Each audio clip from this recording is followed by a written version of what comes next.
Aún la vida matemática es bella. Y le digo semejante mentira. No, sí, tratamos de ver la matemática de una manera más amable. Sí, capaz de ser amada, amable. Se puede amar. ¿Qué les ha parecido el curso? Además de desvariaciones mías. Mientras pongo la fecha, que estamos a 10 de septiembre. Ya pasó la encuesta, entonces no tiene impacto. 10 de septiembre. De 2024 en biomatemáticas 1. Por ejemplo, ayer les traje ejemplos de biológicos de las matemáticas. ¿Sí? La secuencia de Fibonacci. Estamos hablando de sucesiones, que son filas. Hay diferentes tipos de filas. Hay filas ordenadas y filas desordenadas. Cuando es desordenada, se le llama, ¿cómo dijimos? Aleatorias.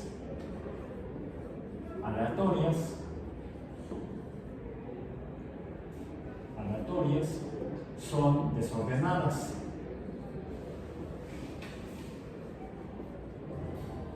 Y cuando son ordenadas, les llamamos secuencias.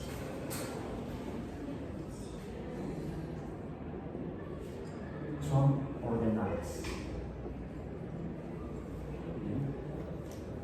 Déjenme ver. Aquí está. Sí, ahí está. Correcto. Bueno.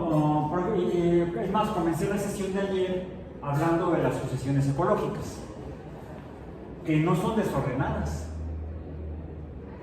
Una sucesión ecológica es una especie de fila de organismos que van llegando a un entorno habitable, pero no pueden llegar todos los bichos de una sola vez, ni siquiera los que requieren más nutrientes pueden llegar a un lugar en el que haya o no haya nutrientes o haya escasez de nutrientes.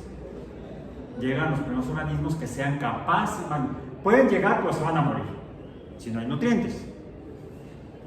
Si hay pocos nutrientes, escasez de nutrientes, pues quizás no sobrevivan mucho tiempo y quizás no lleguen ni siquiera a reproducirse. Entonces se extinguirían esos organismos, esos individuos que llegaran a un lugar donde hubiera escasez de nutrientes. Llegarán organismos que sean capaces de sobrevivir o usar como nutrientes materia muy simple, como podrían ser algunos hongos, por ejemplo, o quizá organismos simbióticos como los líquenes. Que los líquenes, que son organismos simbióticos formados por hongos y por algas, pues las algas lo que requieren es agua y dióxido de carbono, un gas que hay en la atmósfera, agua que de hecho puede ser vapor de agua en la atmósfera, si no requieren algo exactamente fijo en el sustrato, y pueden sobrevivir las algas. Y si hay un hongo que pueda nutrirse con lo que deja como producto del metabolismo del alga, pues podrá sobrevivir, y entonces eso daría lugar a lo que ahora conocemos como líquenes en un proceso evolutivo. Son de los primeros organismos que llegan, por ejemplo, a habitar donde ha habido actividad volcánica. La actividad volcánica esteriliza el terreno por calor, por ejemplo, y entonces deja el espacio libre para nuevos organismos que tendrán que llegar en un orden específico. La sucesión ecológica en realidad entonces sería una secuencia de llegada ordenada, o sea, una forma ordenada en que llegan organismos, primero unos y luego otros, para que puedan sobrevivir todos ellos en esa fila de organismos. Pero eso es ecología. Estamos en biomatemáticas. Sí está el bio de la ecología, pero nosotros nos referimos más bien a filas de números, que son representaciones abstractas, pueden ser representaciones abstractas de cosas. De entrada son representaciones abstractas de abundancia y escasez de cosas, fue como definimos a los números. Y vimos que hay diferentes tipos de números. Ayer lo repasamos rápidamente. Bueno, cuando tenemos filas de números desordenados, le llamamos números aleatorios, que por cierto son útiles en algunas herramientas matemáticas, o son herramientas en algunos tipos de procesos matemáticos. Se utilizan en probabilidad y estadística. Ya que lleven sus cursos de geometría, dije los cursos, no que vayan al laboratorio clínico a que les hagan la geometría matemática, esa es otra. Su curso se debería llamar bioestadística, pero le cambiaron el nombre por motivos académico-administrativos. Si en el programa de las huellas de geometría, en la licenciatura en biología, por ejemplo, y creo que también en biología también llevan geometría, no sé, en producción animal, alguien que los está en producción animal que está ahorita en el aula, no. Bueno, ¿sí? ¿Llevan geometría? Sí, ¿verdad? Sí, entonces, para eso les debe servir lo que estamos viendo aquí, porque el programa de las biometrías, o los programas de las biometrías, abordan la temática relacionada con la estadística descriptiva y con los métodos probabilísticos para la definición, descripción, definición o pronóstico de fenómenos, como fenómenos biológicos. ¿Cómo estudiamos a los ecosistemas? Comenzamos por identificar individuos de diferentes especies. Cuando vemos varios, sabemos que debe haber poblaciones, entonces nos metemos a hacer una definición de la población que ocupa un ecosistema. ¿Bien? Y entonces es por eso que la estadística descriptiva se usa en ecología. Y luego la probabilidad, cuando vemos ya fenómenos de interacción entre organismos, porque eso será útil para hacer la interpretación de la relación de los organismos con su entorno, la ecología. Bueno, eso en cuanto a los números, y en particular los números aleatorios. Otros son las secuencias numéricas, que son filas ordenadas de números. ¿Sí? Filas de números le llamamos sucesiones numéricas. Bien, entonces tendríamos listas de números aleatorios y tendríamos secuencias ordenadas o numéricas. Y ayer vimos algunas. Vimos un ejemplo a la que llamamos la secuencia A. Primero la digo como se describen, se describen mediante la teoría de conjuntos. Fue como lo escribí, por eso le puse corchetes. Pero ya no lo voy a usar porque me voy a remitir directamente a lo que son las secuencias numéricas. El ejemplo que vimos ayer, ya incluso haciendo algunas cosas con esos datos, eran otros datos, teníamos primero una fila de números que comenzaban con el número 4, ¿sí? Luego, en una secuencia, para que sea una secuencia numérica, hay números que ponemos en fila, separado cada número del siguiente por medio de comas. ¿Cuál sería? ¿Sí fue 4? ¿El primero? No, era 2, ¿no? Era 2. Sí, era 2. 2, 5, 8, 2, sí, porque me acordé del segundo que era 5 y el coeficiente era 3 y no me daba con el 4. Entonces era 2, 5, 8, 11. Entonces esta es una secuencia numérica porque es una fila ordenada de números. Y alguien dudó ayer, alguien que no estaba ahorita presente, de alguna otra actividad, comentó que esto parecía no ser una fila ordenada de números.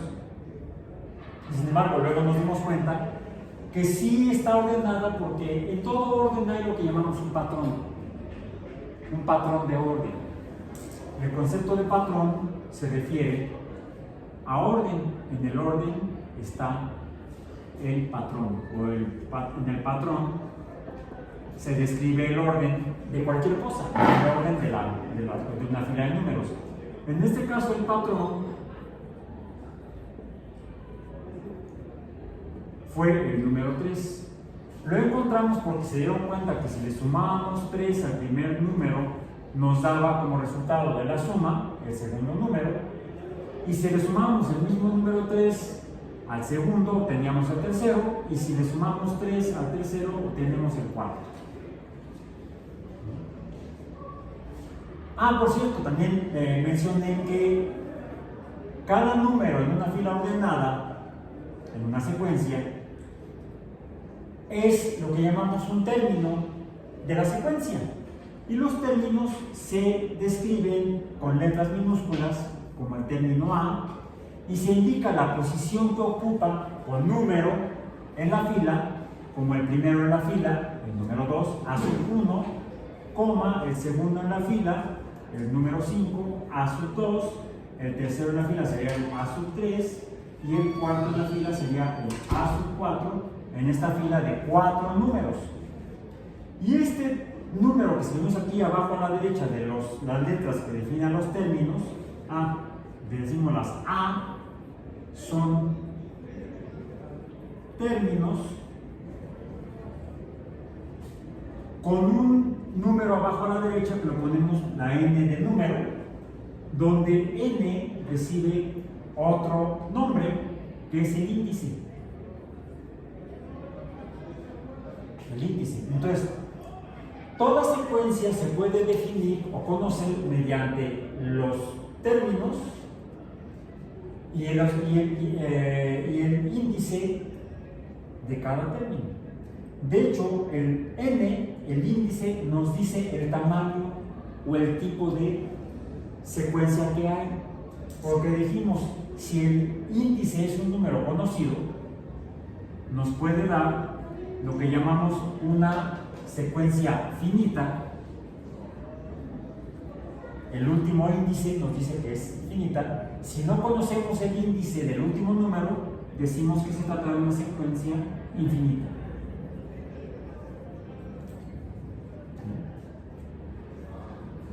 Donde n sería un número no conocible, infinito. ¿Bien? N es infinito en una secuencia infinita. A toda secuencia en la cual conozcamos el último será una secuencia finita. Y el índice junto con el patrón o coeficiente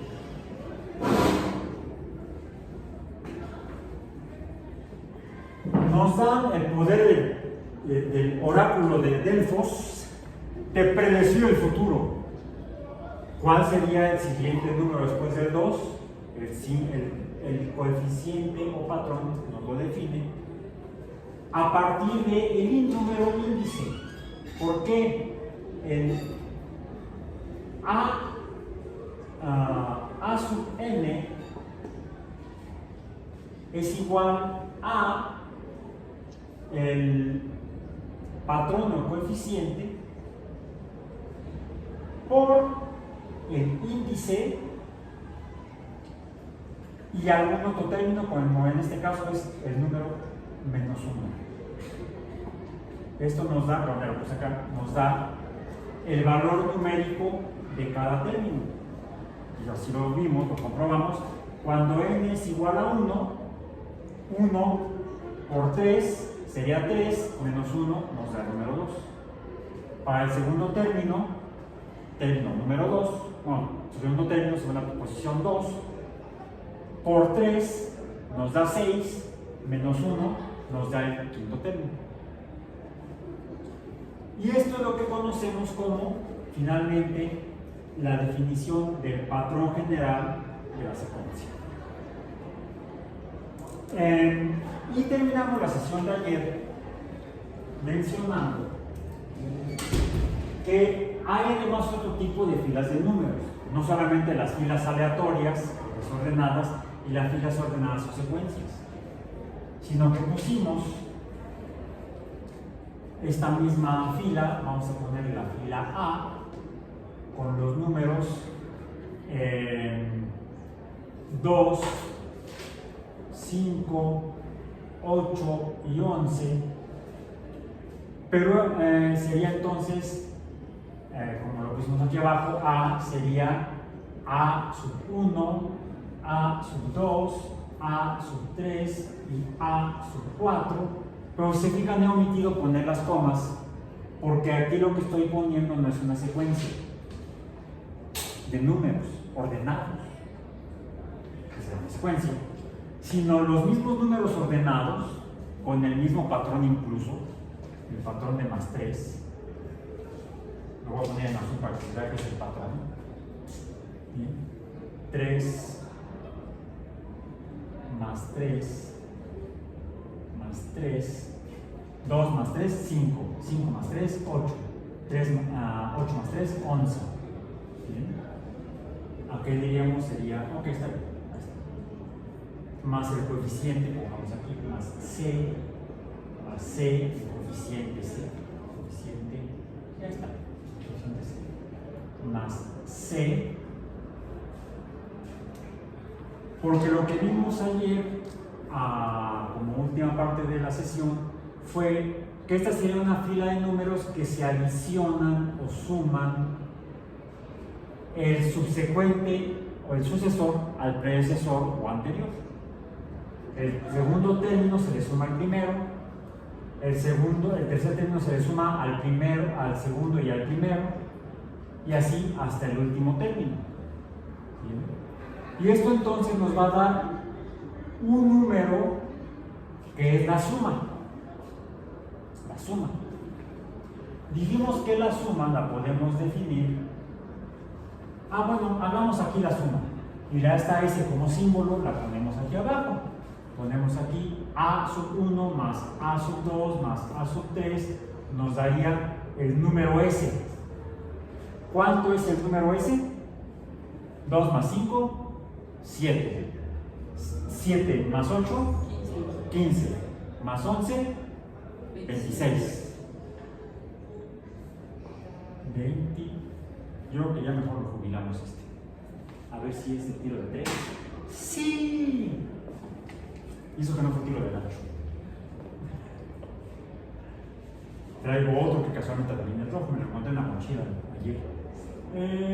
Sería entonces igual a 26. 26 es igual, o S es igual a 26 para esta fila de números. S también la definimos como la suma de los números de la fila. Pero entonces los números de una fila de números que se suman ya no se llama secuencia, sino que ahora es una serie de números o serie numérica, que se compone o se constituye de varios términos. ¿Dónde está?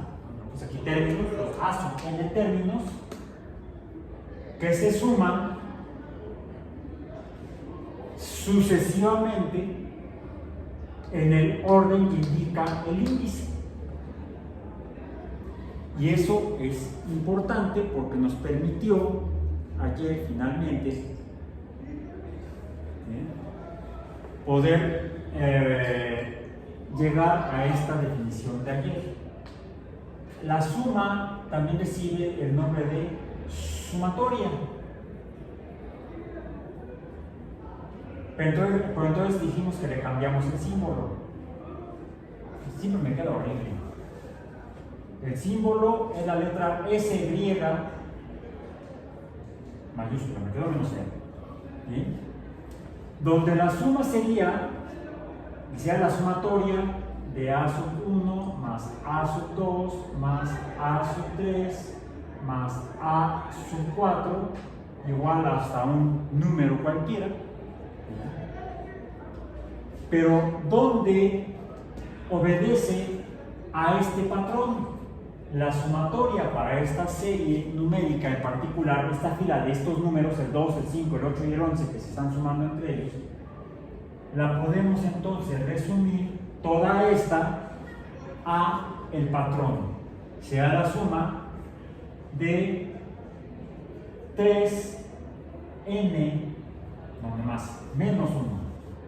3n menos 1 va a ser igual al número S. Y ayer lo verificamos. Tenemos que poner aquí más información. ¿Cuál es el primer término y hasta dónde, hasta cuántos términos hay? Sea desde n igual a 1 hasta 4 para esto. Y esto es a lo que llamamos el rango superior, que es el último término, y a este le llamamos el rango inferior, que es el primer término. Estos conceptos es importante porque lo vamos a ver más adelante, nos va a servir para otra cosa. Y el sumar desde aquí, desde el primero hasta el último, a este espacio de números le damos el nombre de intervalo. Entonces, el intervalo de números que se suman, entonces se encuentra entre el rango inferior, que es el primer término de este intervalo, y el último término de este intervalo, que es el rango superior. Es decir, aquí empieza la suma y termina acá. No hay ningún espacio intermedio.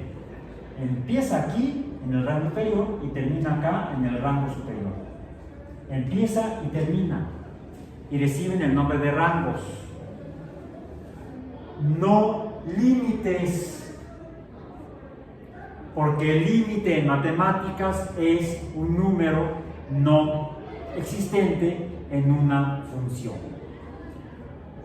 donde sí podemos proponer la variable independiente, un número para la variable independiente, pero al desarrollar la función no encontramos ningún número en Y, es decir, en la variable dependiente u ordenada para ese valor de la abscisa. Eso es el límite en matemáticas. No, a este no le llamamos límite inferior y a este no le llamamos límite superior, no. La palabra límite aquí está prohibida. Sería una blasfemia matemática. Pecado. No, es rango inferior, rango superior. Ojo, rango. En inglés se le llama range. No, range en inglés es intervalo. Range en inglés es intervalo. No confundan range con rango. La traducción de range no es rango. Como tampoco la traducción de change es chango.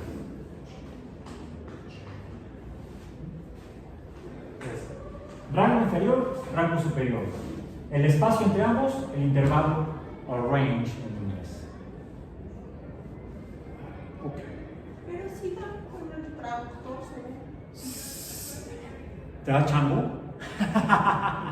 Bueno, da muchas palabras, Sí. pero la primera que sale es range. No, sí, da muchas. Pero range en matemáticas es el intervalo. ¿Sí? Range matemático es intervalo. Por ejemplo, hay otra palabra en inglés que también te traduce intervalo.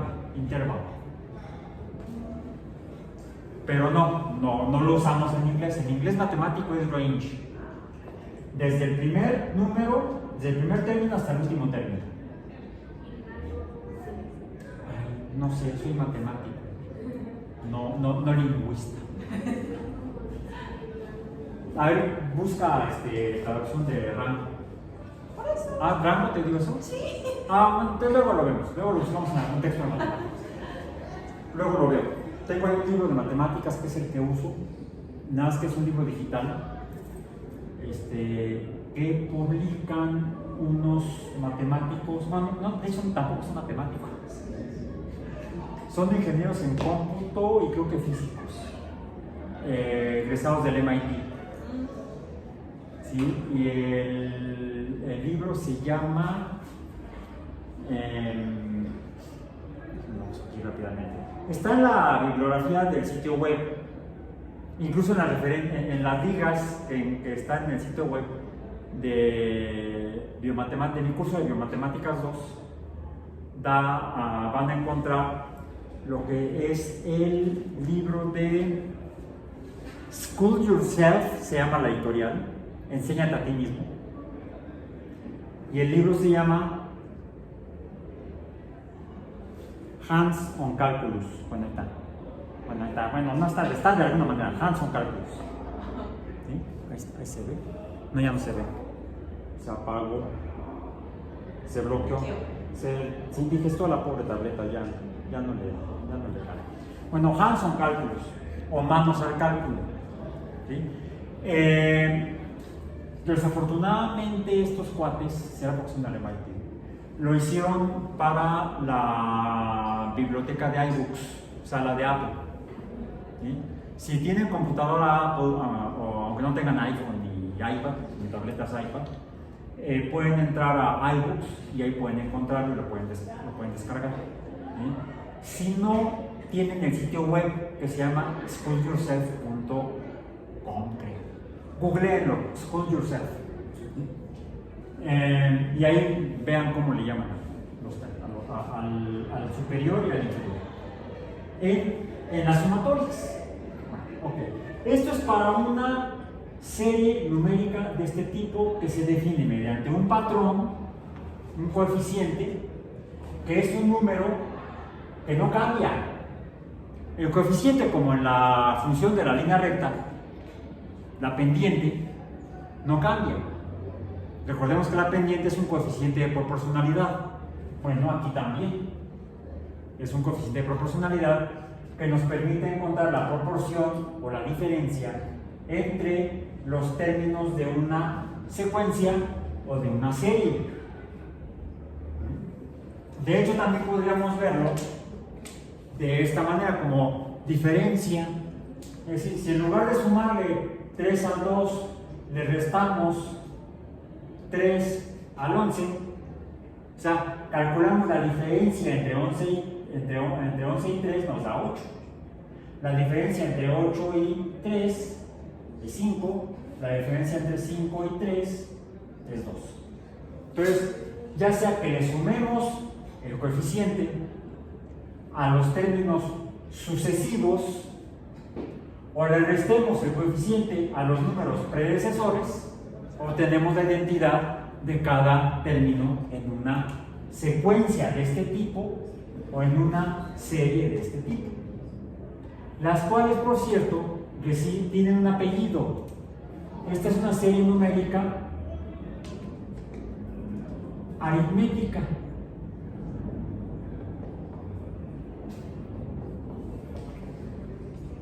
Y esta es una secuencia numérica aritmética. Y se identifica como aritmética por la presencia de un coeficiente de proporcionalidad o coeficiente que es un número constante como la pendiente en la recta, que sumado a cada término nos da el que sigue, o restado a cada previo, a cada sucesor nos da el predecesor. ¿Bien? Entonces identificamos las secuencias y series aritméticas por la existencia o su definición por un número constante que es un coeficiente, que multiplicado el índice por el coeficiente y algún otro término matemático nos da la identidad de cada uno de los términos de la fila de números. Ahora, el primer ejemplo que puse el día de ayer fue esta fila de números. Tratémosla como serie, ya que empezamos a hablar de series. Déjenme hacerlo con azul para distinguirla de esta. Tenemos ahora la serie que sea 1 más 2 más 3 más 4 más 5. Si recuerdan, puse esta como secuencia. 1, 2, 3, 4, 5 fue la primera secuencia que vimos ayer. Después vimos la de Fibonacci.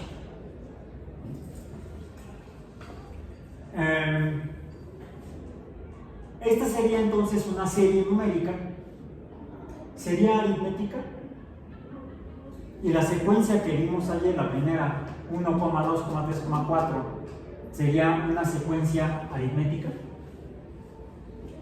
Si recuerdan, yo aquí le puse que 1 más 1 me da 2, 2 más 1 me da 3, 3 más 1 me da 4. Por lo tanto, esta también es una serie numérica aritmética, y la secuencia que vimos ayer al principio, que es la secuencia de esta serie, también es por lo tanto una secuencia numérica aritmética. ¿Qué les parece que siguen así? Ah, infinita. No, esperen, es otra forma de poder representar cuando los términos de una serie o secuencia es muy larga, pero no es infinita. No es infinita, sino que es finita, y sé cuál es el último número, el último término de la fila. Se los voy a poner aquí. Más 100. ¿Cuánto suma?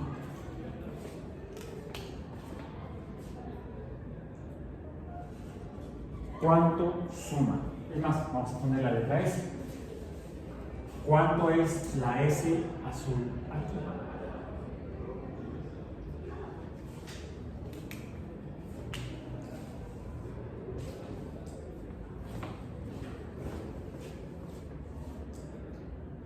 Hay una película alemana, la llegué a ver en internet y luego por lo de los malditos derechos de autor la quitaron. Cuando la quise volver a ver ya no la encontré. Así pasa cuando sucede, sea porque es una sucesión, o así ocurre cuando ocurre, será un ocurro. ¿Sí? Así pasa cuando pasa, será un pasón. No, eso es otra cosa. En internet, en YouTube, en algunas donde meten su cuchara los abogados.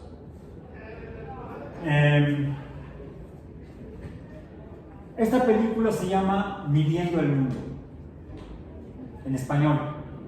Luego la googlean a ver si la encuentran y pasan el chiste, ¿dónde la puedo volver a ver? Lo que sí puedo encontrar en YouTube incluso es un fragmento, puede ser un poco más extenso, más corto, donde la película, no sé si sea, qué tan ficticia o qué tan realista sea, tan apegada a la realidad, pero presenta a personajes históricos de la historia de las matemáticas. ¿Ya la encontraste? Sí lo vi, bueno, ¿Sí la viste? pero Sí, bueno. sí la vi. Que son un naturalista, vamos a decir, antes de los biólogos, los papás de los biólogos son naturalistas, Darwin era naturalista, Wallace era naturalista, el mismo, podemos calificar a Mendel también como naturalista, aunque era más físico que naturalista, Mendel. O quizá ya era más biólogo, no, porque todavía faltaba su teoría para fundar la biología. Las tres teorías fundacionales de la biología las mencionamos al principio del curso, son la teoría celular, la teoría genética, la teoría de la evolución y la teoría genética. Bueno, históricamente en ese orden. En esta película aparece, en el argumento de la película, el naturalista Alexander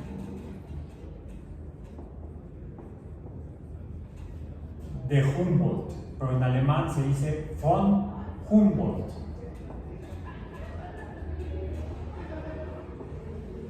Von Humboldt. De hecho, era varón, si era niño. Bueno, varón con B alta, era un noble en aquel lugar de Alemania, el varón Alexander von Humboldt, el cual le gustaba la naturaleza, se dedicó a naturalista y viajó por el mundo, describiendo el mundo, haciendo mapas, estudiando la geografía, pero también la biogeografía, aunque no se llamara así entonces. ¿Sí? Él observaba, colectaba plantas, podríamos decir que habría sido botánico, pero también animales, también habría sido zoólogo, antes del nacimiento de la biología como ciencia. De hecho, podemos considerar uno de los fundadores de la biología en el siglo XIX, aunque él nació en el siglo XVIII. Incluso antes de que antes de que existiera México, cuando estas tierras eran el virreinato de la Nueva España, pasó por aquí, proveniente de Sudamérica. Viajó de Europa a Sudamérica, quería conocer la naturaleza sudamericana y sube por el Pacífico, llega por Acapulco, por el puerto de Acapulco y termina visitando a los nobles del virreinato de la Ciudad de México, donde les dice lo que está trabajando, lo que está estudiando, y entonces le dan permiso, le dan licencia, le dan una especie de pasaporte o visa para viajar al interior del virreinato, y llega hasta los yacimientos minerales, los campos mineros, o los yacimientos mineros en la zona del Bajío, por donde está Guanajuato, Zacatecas, hasta allá fue a dar von Humboldt. ¿Ya lo encontraste? ¿La película completa? Yo lo intenté, pero me pareció que tenía virus, entonces ya no entré. Sí, está completa. Ah, bueno, ok. Ahí compártela en el sitio. ¿Sí? Entonces, von Humboldt pasa por aquí y luego va, colecta un montón de información sobre la Nueva España, sobre el territorio de la Nueva España, recursos naturales. Y como también, bueno, muy noble, pues necesitaba lana, entonces le ofrece sus mapas al virrey, y el virrey lo que hace es ofrecerle una fiesta de despedida. Le ponen el sombrero de charro, le hacen una fiesta y lo despiden por el puerto de Veracruz. Y él viaja a Washington, D.C., que ya era la capital de los Estados Unidos de América. Fue poco antes de que comenzaran los disturbios, la insurrección en la Nueva España, que dio lugar a la Guerra de Independencia y la independencia de México en 1821. Fue antes de 1810 que estuvo por aquí. Entonces se va a los Estados Unidos, donde creo que el presidente era Thomas Jefferson, el cual, por cierto, él dice que no fue científico porque tuvo que dedicar su vida a la fundación de los Estados Unidos de América. Fue uno de los padres fundadores de los Estados Unidos a partir de las 13 colonias y su lucha contra el Imperio Británico. Las 13 colonias eran colonias inglesas. La Nueva España era un virreinato, no era una colonia. Hablamos de la época de la colonia, no, sería de champú, tal vez. Si no era colonia, sería champú. No, legalmente fue un virreinato, que es un régimen de gobierno distinto, al que obedece una colonia española, fue un virreinato español. No, los Estados Unidos fueron una colonia inglesa. Hubo conflictos a lo largo del siglo XVIII que desembocaron en una guerra civil, en la cual terminaron independizándose las 13 colonias inglesas de la corona británica. Y fundan los Estados Unidos de América. Uno de ellos, de los fundadores, fue Thomas Jefferson, que llega a ser presidente de los Estados Unidos cuando, y es a que visita von Humboldt. Y pues él quería vender sus mapas y que se los compran. Lo demás es historia. La guerra de Texas, la independencia de Texas, la invasión de California y luego la guerra del 46 al 48. Ya saben de dónde obtuvieron los mapas. La información, el conocimiento tiene valor. El conocimiento, la información es poder. El uso de la ciencia da poder. Bueno, ¿qué poder hacer? Solamente ya ni llorar es bueno. En la película, además de Humboldt, ¿quién más sale? Un matemático. Sí, sale un matemático. Carl Frederick, lo voy a poner nada más como F. Gauss. No es Font porque no es, también era de aquella región del centro de Europa, pero no era noble, de hecho era hijo de unos panaderos, hasta donde creo. ¿Sí? Hijo de una familia pobre de la región, de un ducado creo que era. Y Carl Friedrich Gauss, siendo niño en ese lugar, le toca que la educación básica, la educación elemental, la hace obligatoria el gobierno. Entonces mandan a los papás, mandan a los niños a la escuela, con los métodos más modernos y didácticos de psicología educativa. Vean la película. Hay veces que el maestro, que era un matemático, un muy brillante matemático, pero mal pagado, como buen pobrezo, de educación básica, imagínense, en una clase en la película, los pone a los niños a sumar 1 y levantan todos la mano, más 2, todos levantan la mano, más 3, algunos la bajan, más 4, otros la van bajando, más 5, y así hasta llegar a más 100. Y termina diciéndose en la película: y pobre de aquel que se ose distraerme y se pone a pegar su mensaje. Lo demás no los voy a spoiler totalmente. Entre esos niños está Gauss. Y ese video existe, que está en YouTube, véanlo. La película no se les voy a decir el final, si me acuerdo de toda la trama, está buenísima. Le dice, llega al resultado ese correcto, en un tiempo que el profesor no pensaba que pudiera hacer, porque los niños estaban sumando 1 más 2, 1 más 2, 3 más 3, 6 más 4, 7 más 5, 12, más 6, 18, más 7, 25. Y luego hasta los zapatos se quitaban para seguir usando los dedos. No, y Gauss a lo que llega es a esto, así como aparece en la película. Antes del 100 está el 98, luego el 99 y luego el 100. Y esto da la suma, donde le dice al profesor,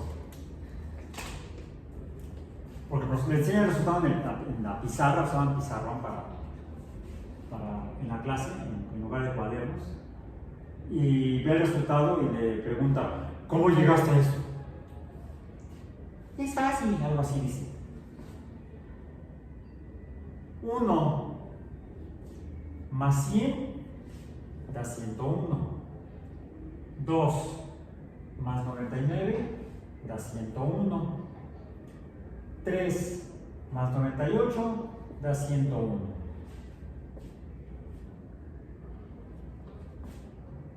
Y esto se puede hacer hasta 50 veces. Son 50 sumas de 100. Y de esa manera llega al resultado final. Hagan el cálculo. Pero de esta manera. El profesor se sorprende, le dice, ¿de dónde sacaste eso? Llegaste a un principio fundamental del álgebra. El cálculo árabe. No, se le ocurrió. Lo pudo vislumbrar, lo pudo razonar. Y le da su premio. Bolas. Muy didáctico. Y lo castiga cargando. Al final le pregunta, ¿cómo? Pues es que se me ocurrió. Entonces se da cuenta que el niño tiene de manera tanto natural, biológica, una capacidad de razonamiento matemático bastante avanzada para su edad. Y entonces decide patrocinarlo. Bueno, él no, porque era un pobrezo, pero lo lleva con el noble del terreno, del lugar encargado, se lo presenta como un estudiante que debería ser becado. Incluso le presta un libro. Dice, pero es que mis papás no pueden comprarlo, y si no te lo presto, léelo. Sí, donde le hagas algo, te arrepentirás de haber nacido. Algo así le dice. Bueno, este principio, además, fíjense, son 100 y 50 es, esto es igual a 100 entre 2. Entonces, hay dos conceptos fundamentales. Tenemos el A sub 1 más A sub 2 más A sub 3, el índice, hasta A sub 100, el índice. Ya vimos aquí que el índice es fundamental para poder conocer los términos de una fila de números, sea secuencia o sea serie. Y está esta proporción que depende. Bueno, llega a sintetizarse este concepto o la suma S como el número del mayor índice. Déjame poner más arriba. El número n lo voy a poner como n mayúscula, sería lo mismo que la n del índice acá que tenemos, de los patrones, está n, es distinto, por el primer término, a sub 1, lo conocemos, es 1, más el último término, el enésimo término, a sub n, entre 2. O sea, 101, este número de veces, dividido entre 2. Y esto es lo que llamamos la fórmula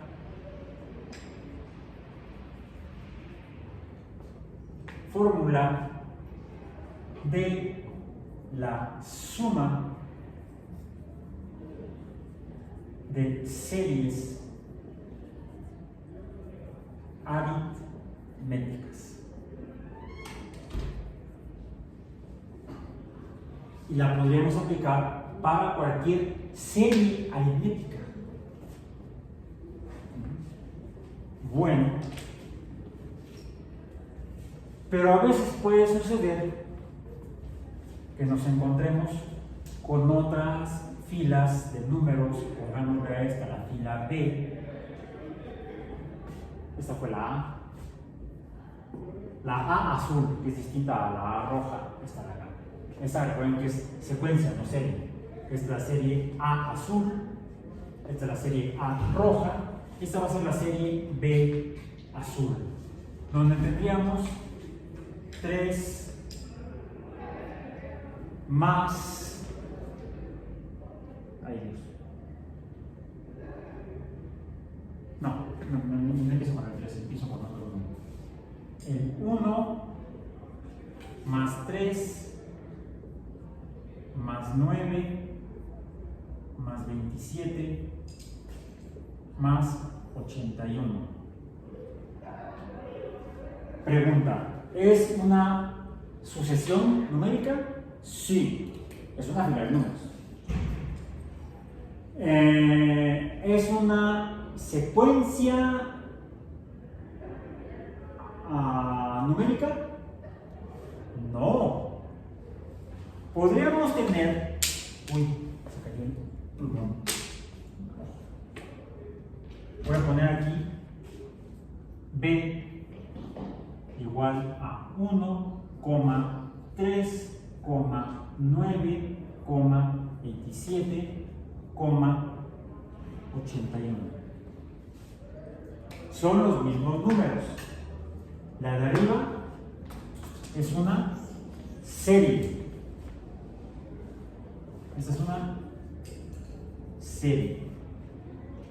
La de abajo es una secuencia. Tenemos una serie numérica.